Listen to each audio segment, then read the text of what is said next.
Should Christians be tolerant? Today's tolerance is being redefined to mean that all views are equally valid and all lifestyles equally appropriate. As such, the notion that Jesus is the only way to God is vilified as the epitome of intolerance.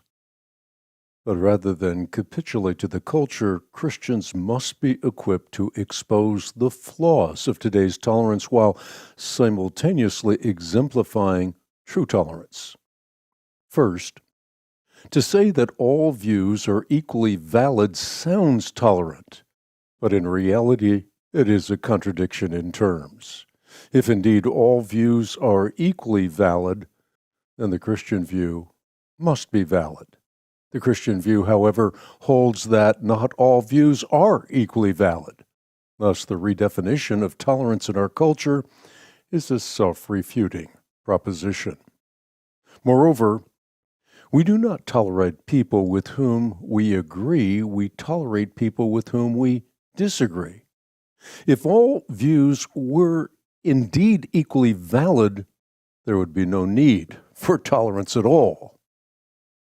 Furthermore, today's redefinition of tolerance leaves no room whatsoever for objective moral judgments. A modern terrorist could be deemed as virtuous as a Mother Teresa. With no enduring reference point, societal norms are quickly being reduced to mere matters of preference.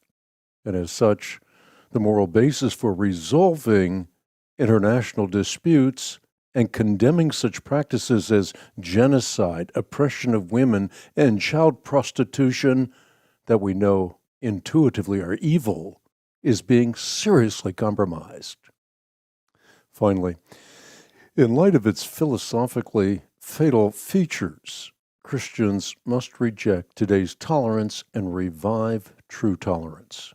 True tolerance demands that despite our differences, we treat every single person we meet with the dignity and respect due them as one created in the image of God.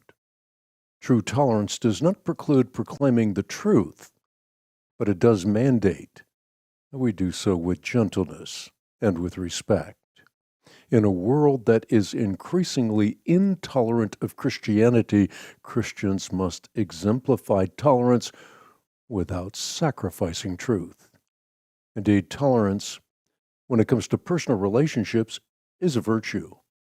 But tolerance, when it comes to truth, a travesty. Have mercy on some who are doubting, save others, snatching them out of the fire. And on some have mercy with fear, hating even the garment that is polluted by the flesh. Jude, verses 22 and 23.